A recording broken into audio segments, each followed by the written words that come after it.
E aí, gente, tudo beleza? Vamos dar continuidade às nossas aulas. Aí no livro de vocês, na página 106, nós começaremos então a analisar linguisticamente os pronomes relativos. Há um trecho do último texto lido que diz assim: para os cientistas, isso quer dizer que daqui a menos de 100 anos, muitas cidades costeiras poderão sofrer alagamentos severos que causariam enormes danos materiais e financeiros, ou mesmo impossibilitariam a presença humana nesses locais. Observe que o sujeito da forma verbal causariam não está na oração estruturado em torno desse verbo, mas substitui um termo da oração anterior e estabelece relação entre os dois enunciados, como você vê aí no exemplo. Então, nessa situação aí, o pronome desempenha duas funções muito importantes. Ela relaciona duas orações e atua como sujeito, retomando a expressão substantiva expressa anteriormente. Por essa razão, dizemos que essa palavra exerce, nesse caso, a função de pronome relativo. Assim sendo, os pronomes relativos são palavras que retomam o termo que os antecede, substituindo em outra oração dentro do mesmo período. Portanto, dizemos que esses pronomes subordinam orações. Nos textos, os pronomes relativos são fundamentais para evitar a repetição desnecessária de algum termo. No trecho em análise, observe como ficaria o período caso não utilizássemos o pronome relativo. Para os cientistas, isso quer dizer que, daqui a menos de 100 anos, muitas cidades costeiras poderão sofrer alagamentos severos. Esses alagamentos severos causariam enormes danos materiais e financeiros, ou mesmo impossibilitariam a presença humana nesses locais. Assim, podemos concluir que esse tipo de pronome contribui bastante para a fluência do texto, pois as repetições desnecessárias tornam a leitura cansativa. Nessa tabela que você vê abaixo, a gente conhece um pouquinho desses pronomes relativos. Você tem o que retoma um substantivo que designa pessoa, coisa ou lugar. E aí os exemplos: li o artigo que você escreveu, adorei a blusa que está usando, a cidade que visitei era quente. Pronome quem retoma um substantivo que designa uma pessoa. Este é o cientista a quem dediquei meu livro. Esta é a mulher com quem decidi me casar. Você tem também o qual, os quais, a qual e as quais. Esses pronomes retomam um substantivo que designa pessoa ou coisa, por isso são usados com equivalentes a que. Li o artigo qual você elogiou, as pessoas às quais amamos foram convidadas, gosto dos livros aos quais você se referiu. O pronome onde retoma um substantivo que designa lugar, formalmente expressa só essa circunstância. Este é o hospital onde fiquei internado, a casa onde morei na infância foi demolida.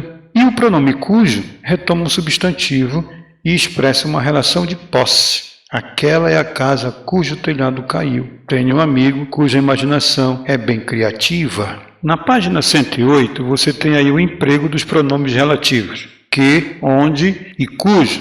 Vamos começar pelo que? O primeiro pronome que aparece aí. O pronome relativo empregado em todas as variedades da língua portuguesa é o que? Pois ele é muito mais simples que o qual e as suas variações, e é usado para representar coisa, pessoa, lugar mencionados anteriormente.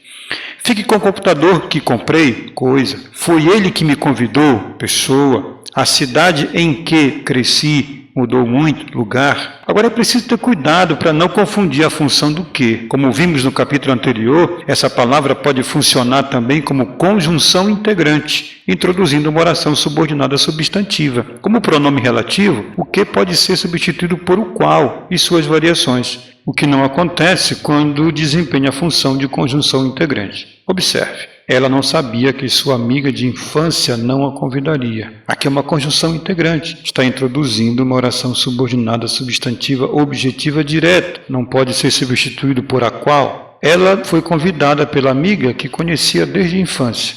Pronome relativo. Aqui pode ser substituído pelo qual. Se você disser, ela não foi convidada pela amiga a qual conhecia desde a infância. Para saber se o que está no texto é pronome relativo ou uma conjunção integrante, é só substituir por o qual. Se der certo, é um pronome relativo, se não, é uma conjunção integrante. O pronome onde, ele é usado apenas para substituir termos que indicam lugar, mas é possível empregar também outros pronomes. Veja os exemplos. A escola onde estudei fechou. A rua onde fui assaltado não tem policiamento. A praça em que nos encontramos é ótimo. A cidade na qual nasci é patrimônio cultural. Então, Mesmo que a gramática normativa imponha a obrigatoriedade de usarmos o relativo onde apenas para substituir termos substantivos que indicam lugar, nem sempre essa substituição é adequada às normas de uso, isto é, soa meio esquisito. Nesses casos, prefira empregar que ou qual. Veja aí os exemplos.